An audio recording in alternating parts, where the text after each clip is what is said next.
Hey everyone, welcome to the Self-Awareness Journey podcast. I'm Melissa Albers. And I'm JJ Parker.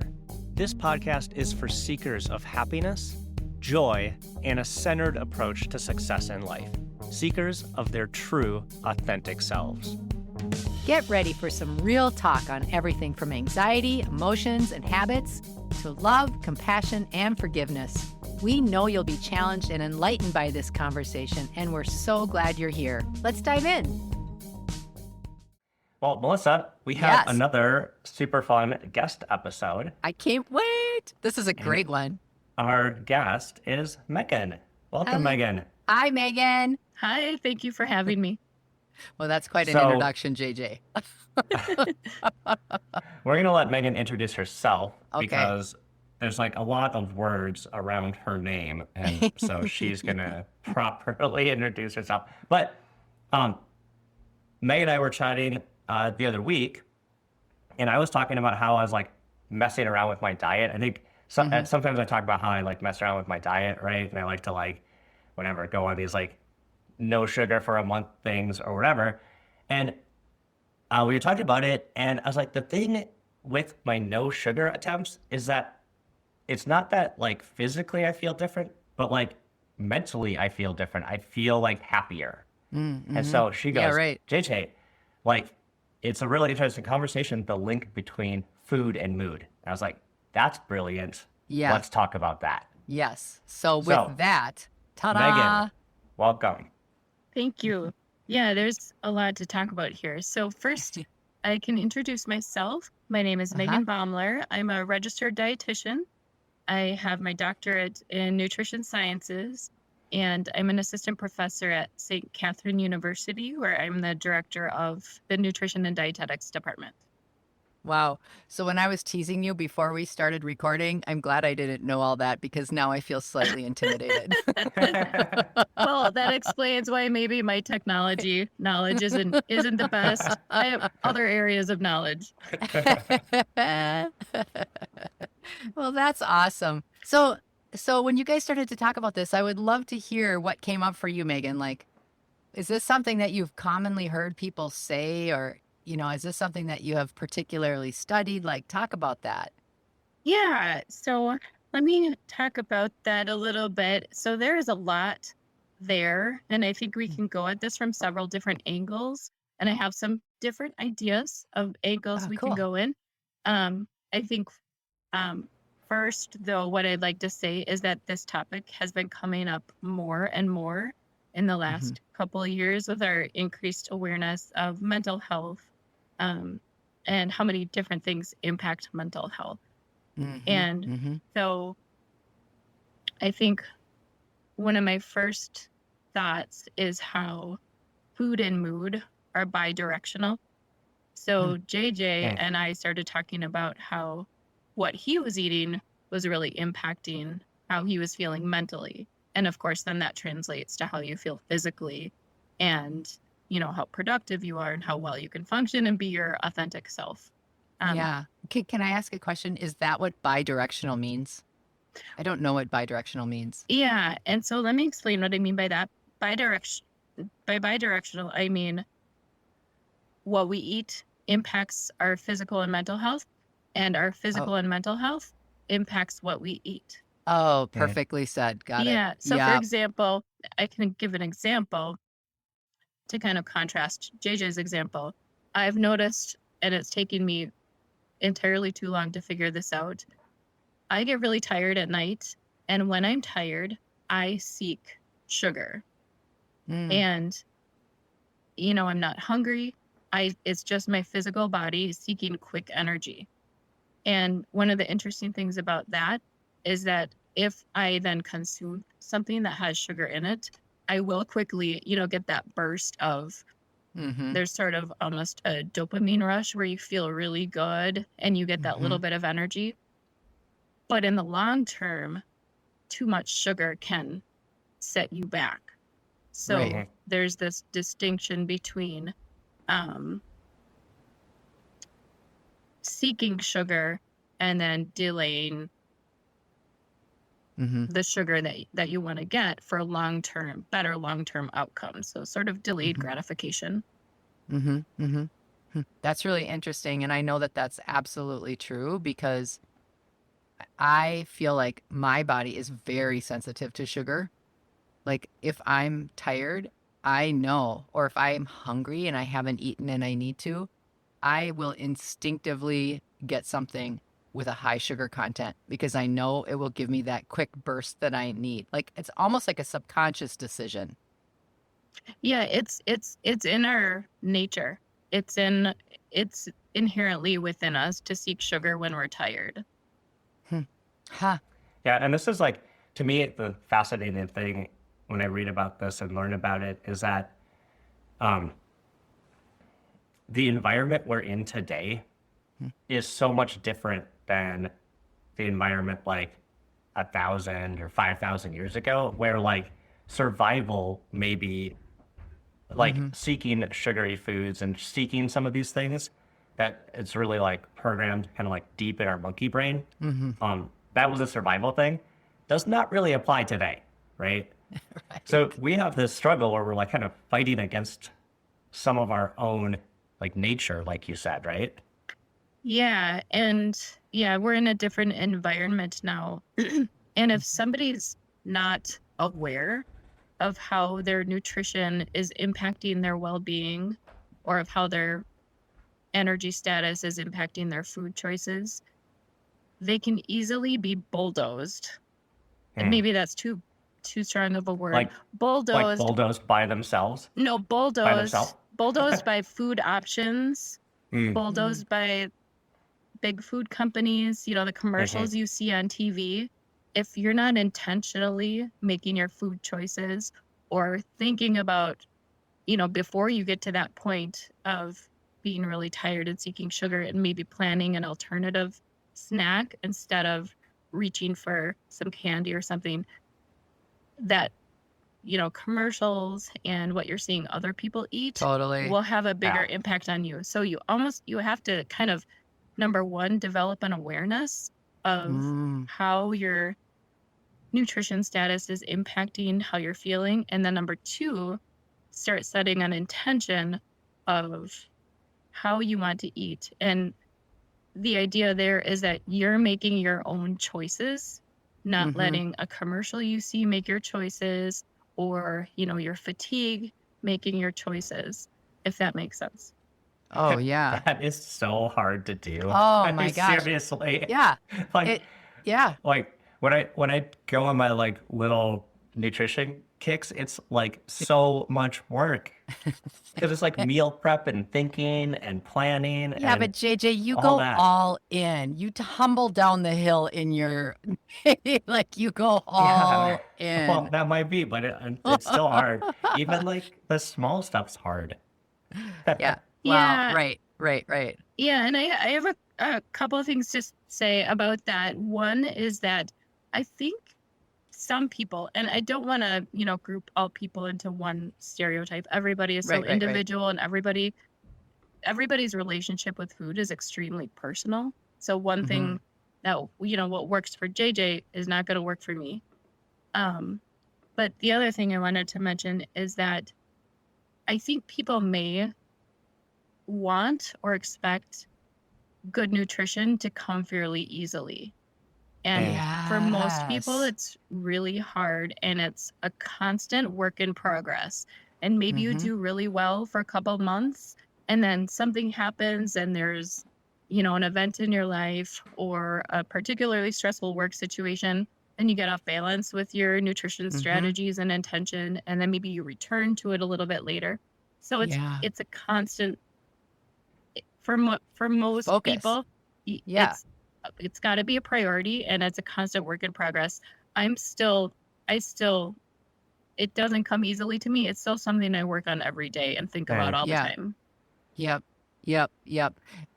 Just this is like really interesting because you're talking about the difference between being in a reactive state about how you eat and, oh, look, there's a commercial about Kit Kats because that's such a good commercial and you just sprint into the kitchen to Yeah. search for Kit Kats.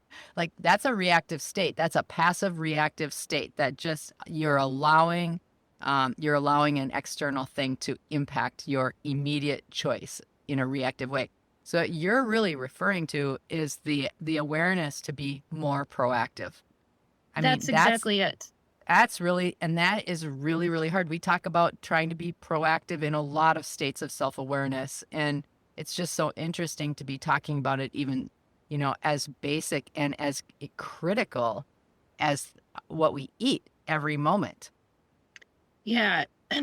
Yeah. And one of the other tricky things that I wanted to bring up, and this kind of relates to what Dr. Karen Dahl was talking about the other week, the Yep. So she mental was health on our specialist. podcast. Yep. Yep. Yeah, she said something that thought was really, really important. She said it's a process to work on your mental health and how it connects with your productivity and your work-life balance. And it's the same thing with nutrition. It's a process, and the changes that you make may be extremely subtle. And the problem with that is that you don't get that immediate great feedback that helps give you the motivation to continue with your changes. Yeah. Like a 1 pound bar of milk chocolate Lindt extra creamy. You'll get an immediate response you'll get immediate rewards from eating that. But if you don't eat it, it's going to be a while before maybe you notice those awards of exactly. of having a balanced dietary pattern. Yeah, because JJ, that's what you were talking about even a couple weeks ago. Yeah, it took me like a good 2 weeks before I noticed like a change in my mood from eating really cleanly. Right. And so fortunately you've got the stamina to, you were able to stick with it for 2 weeks. A lot of people, maybe after a day or two, they're just, they're tired, they're worn out. Totally. The M&Ms are right there. It is just so easy to go right back to that sugar. Yeah, like I had a mild headache for 2 weeks and I was like, I remember that, this is terrible. But like I knew from before, like the other side of it was good. So like, you're right, I had the ability to get through, but not ever getting there before, I would have probably given up. Yeah, and another interesting thing is, so say you're on a goal, like for example, JJ, and JJ, I would categorize what you did as fairly extreme. From the dietitian perspective, we recommend more small changes, small sustainable changes over time. Yeah. JJ, Can you give an example? Oh, sorry. So like a small sustainable change, like what would be an example of that versus the nature of JJ's try? Okay, and I like keeping things really practical with, practical bits of advice. So that's a good idea to provide an example. I had a client yesterday, and he goes to McDonald's every morning for 2 Egg McMuffins. And he was asking me, is that okay? Is that okay?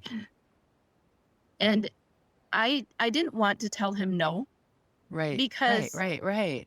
that would have probably alienated him, pushed him away, told him he was completely off kilter. Right. So what I suggested is he cut down to 2 to 3 times per week to start with. And what else could he have, those mornings? That's something easy to prepare. So that's making small changes. And then, ideally the goal is, maybe to only go to McDonald's once in a while. So I think it's important for people to know that they don't have to make dramatic changes. And dramatic changes work for some people. For a lot of people, after a period of dramatic changes, they often revert to where they were before. Right. Which would be where I would fall in that camp 100%.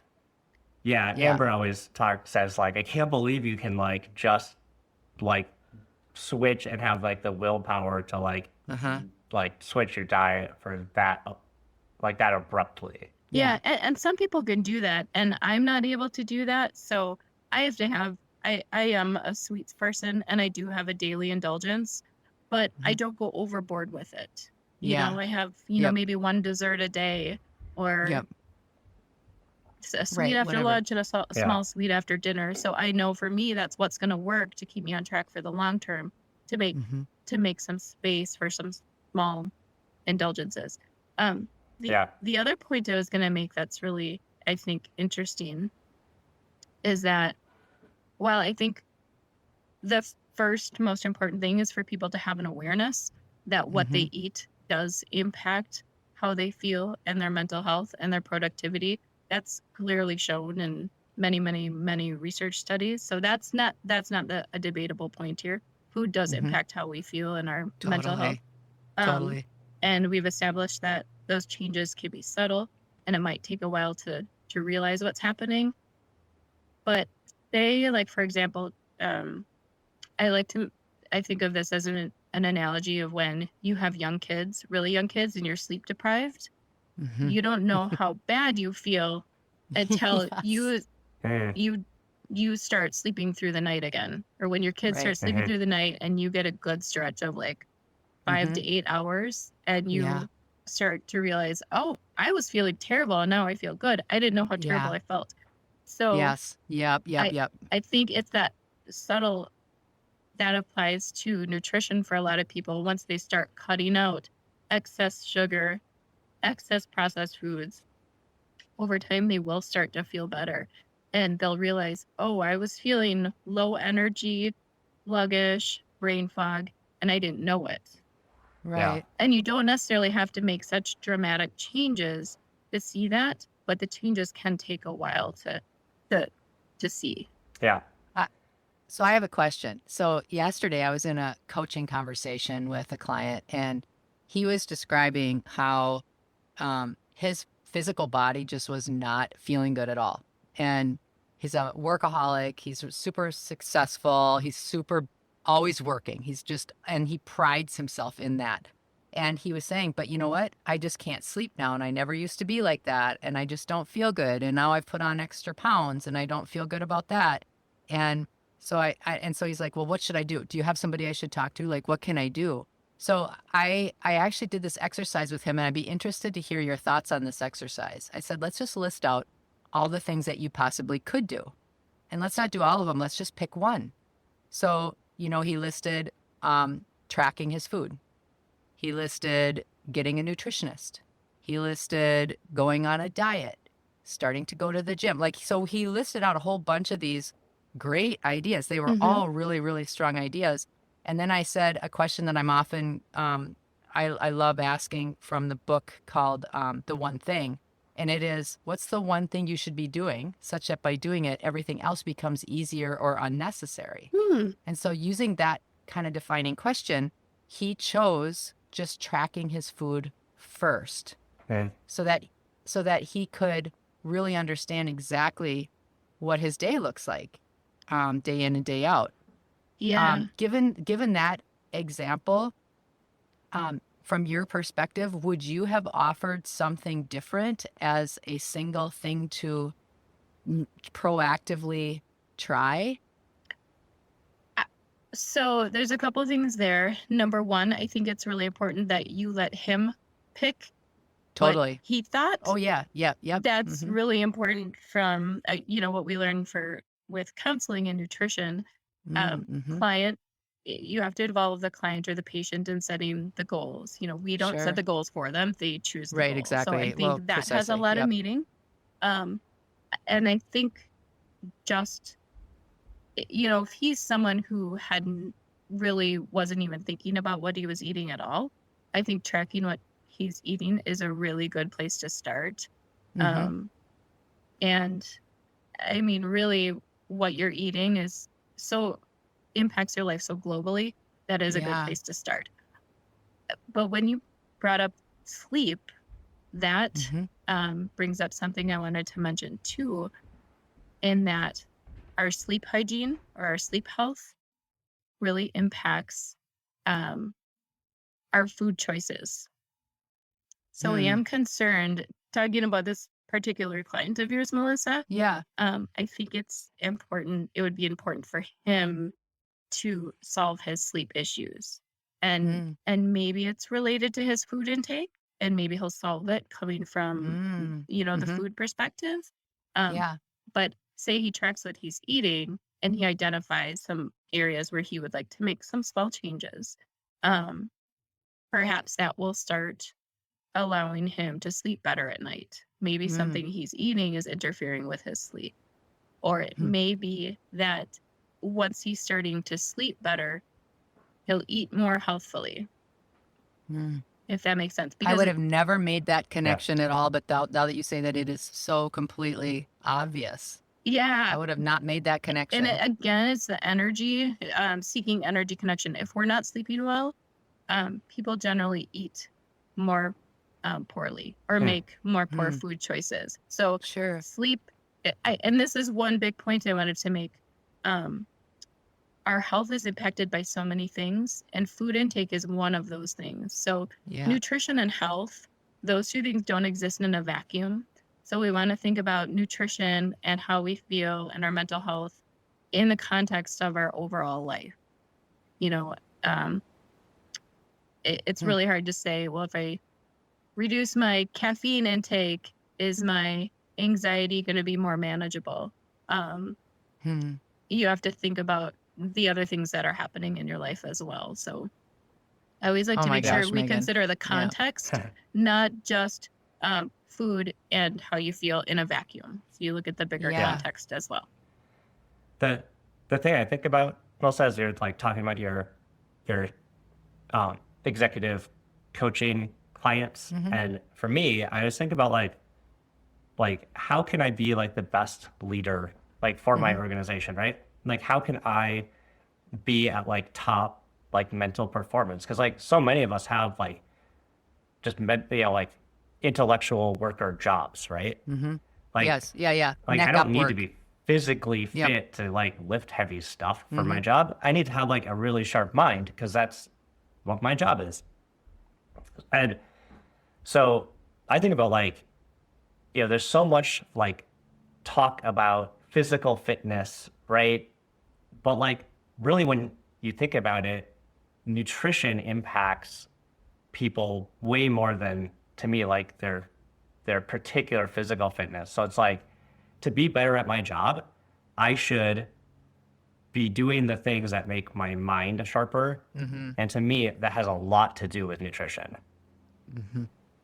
Yes, absolutely. So most of the studies, most of the research that's out there is related to the Mediterranean diet and reduced risk for depression. So there is definitely, an established link between what we eat and, your mental health. But I also wanted to point out, so there is that direct relationship. So if we eat more fruits, vegetables, whole grains, good fats, we'll have more antioxidants in our body. Our gut bacteria will be healthier, and our gut bacteria communicate with neurons in our brain.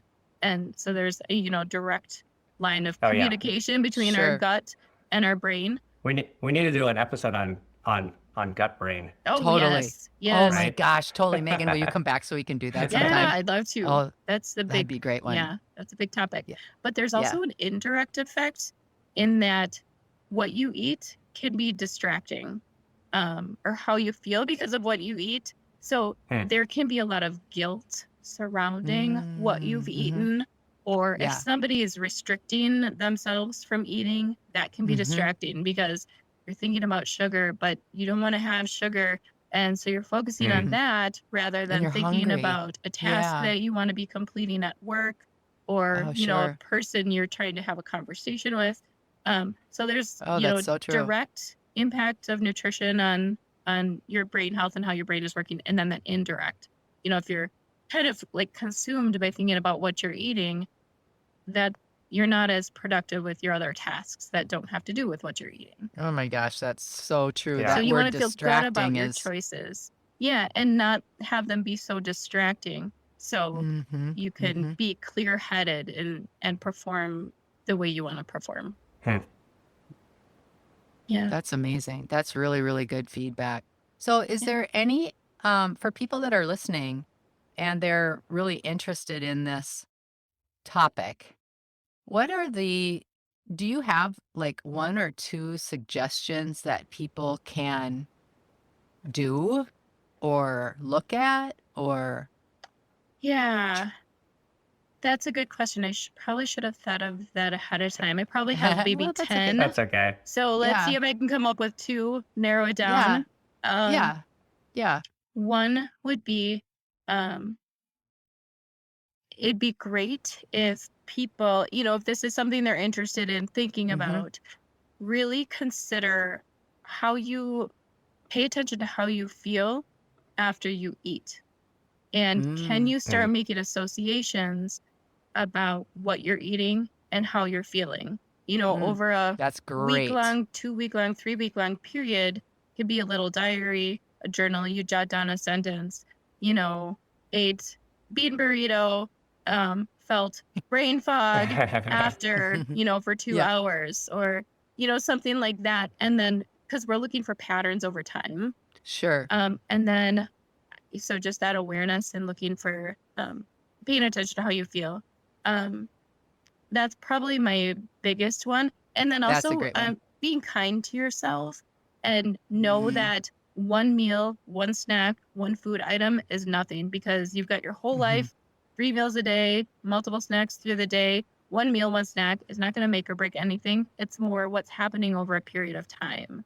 Oh, that's such good advice. Yeah. Yep, that's fantastic. It gives you Yeah, grace, those are right? It great. just gives people grace. Yeah. And we're a big fan of that. It's like, love yourself up, give yourself grace, Be give patient yourself with yourself. objectivity. Yeah. Right. Yeah. Well, thank you both. This has been really, Also, this really is a fun. super fun conversation. I know Yeah. we kind of like have to scoot, but we're going to have to come back on because there's a lot more Oh my gosh. to there's dive so, into with yeah, this topic. Yeah. I would love to just come in back. the first, Thank you.